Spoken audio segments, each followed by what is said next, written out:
In homes across the United States, families sit down around their dining tables to share a meal together known as the family dinner. This can be a joyous occasion or a contentious one. Whether you feel warm and fuzzy or grit your teeth at the thought, the family dinner is an opportunity for familial communication that did not always exist. As dining as a family became an institution in American life, it evolved from being a time for restraint to being a time for expression and evaluation visible in art and film. Before the late 18th century, it was difficult for American families to dine together regularly, in part because dining rooms and dining tables were not yet a thing. Rooms and tables had multiple uses, and families would eat in shifts if necessary.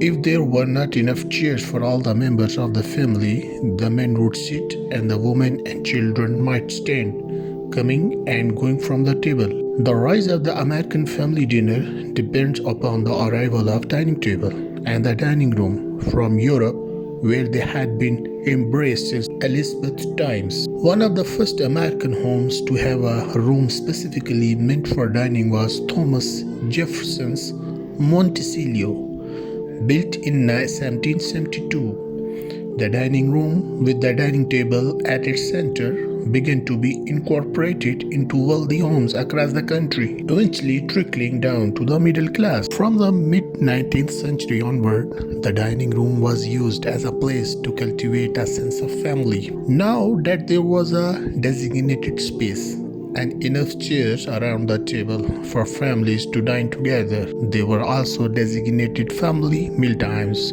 which Victorian parents used to educate their children on religion, conversation, and table manners. Laid upon the dining table was an expectation that all the family members be agreeable, pious, and unified. From the Victorian era through the 1950s, this idealistic notion was impressed upon Americans. In 1943, the sociologist James H.S.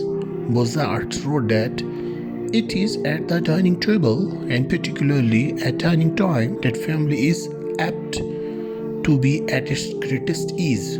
The same year, the Saturday Evening Post published Norman Rockwell Freedom from Want, in which a family dining around a Thanksgiving table represents the strengths of American values during the World War II. The painted subjects not only have food but are almost relentlessly happy, smiling pointedly at each other and the viewer. The 1950s emphasized the importance of a happy nuclear family, and what better place to showcase it than at a dining room table. Father sits at the head of the table, mother is at the opposite side.